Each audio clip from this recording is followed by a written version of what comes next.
Welcome back. I'm the host of Boxing. The last episode that I did got a lot of comments back on it.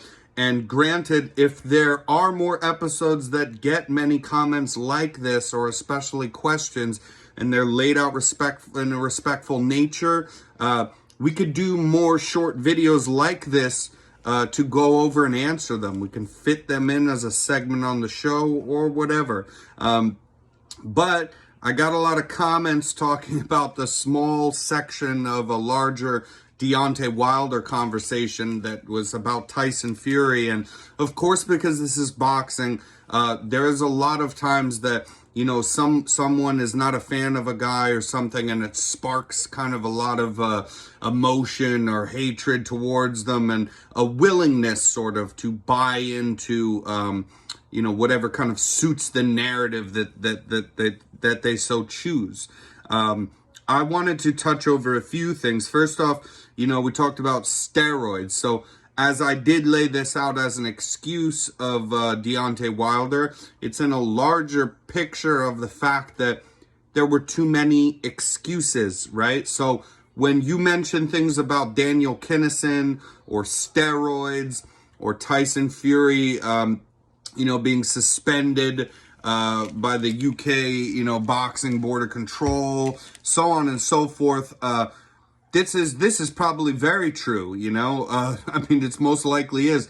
My stance on this, however, is that I don't want to get into a deep conversation about this. I don't think that people that are not fighters really have even the right to weigh in on such a thing, to be honest with you.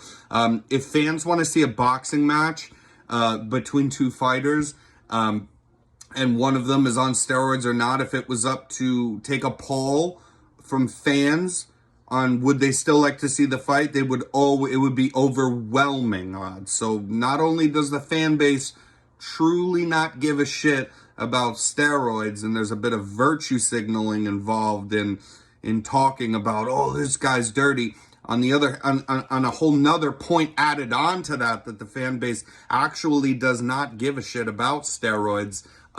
There's a whole nother thing to add to this, which is that, every boxer that you probably, I mean, if you like your top 10 boxers, we're going to do a safe bet here and say 6 of them are on steroids. So, the steroids conversation is valid either way. No matter how I feel about it, that's one thing. And my overall larger point was that there was too many excuses by Deontay Wilder. Let's get into the egg weights thing in the glove that you said you talked about. You had presented a video to watch on YouTube of seeing an egg weight in someone's glove. This is hardly evidence. It's hardly evidence at all.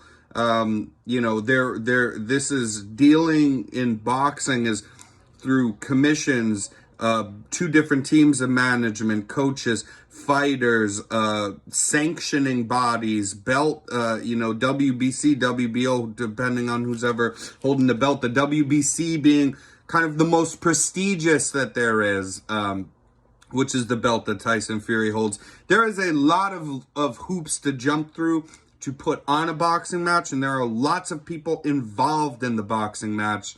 I am going to try to be as respectful as I can in saying that I don't think you have a grasp, an understanding of how much a boxing match actually entails and how much oversight there is in such a thing as to put egg weights in your gloves.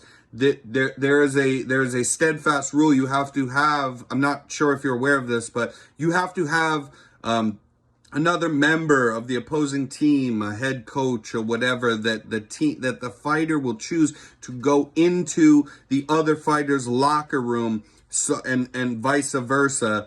Along with a board member of the athletic commission that it's going under, along with somebody who, if there's belts on the line, is one of the sanctioning bodies that puts on. You have to have several other people, including your opponent's teammates, in the room to examine boxing gloves and have them put on.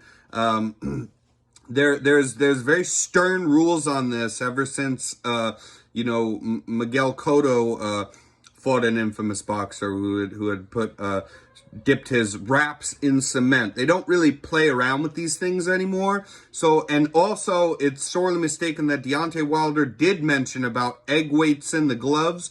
It is really, truly, and I hope that you understand this, impossible to do that while someone is watching you put on gloves, and it gets to examine the gloves first. Now, after that accusation was made, I mean, really, there's like a secondary accusation about how he took padding out of the gloves. The Athletic Commission, the state of Nevada said, nope, he did not take padding out of the gloves because we examined them. Then they got to examine them and said, well, they look slightly used, like they were already bent in, and what's up with the horsehair in the gloves? That Deontay Wilder said, that's illegal.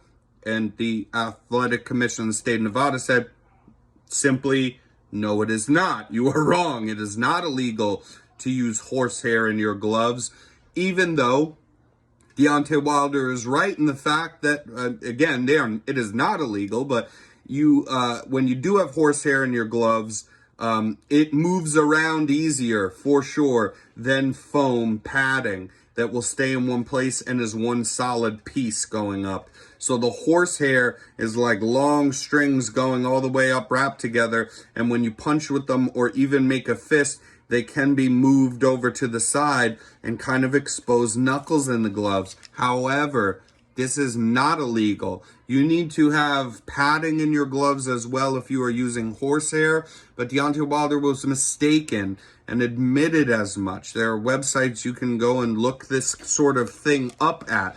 And then you also did not mention a single thing about kind of the worst transgression of Deontay Wilder and all of these Tyson Fury accusations, which was not about Tyson Fury. It was about his own cornerman, his own trainer, Mark Breland, who is a very accomplished amateur fighter from the state of New York, who went to the Olympics, and who is a quiet, gentle soul of a person who always worked with Wilder throughout Deontay Wilder's entire career and was always there for him.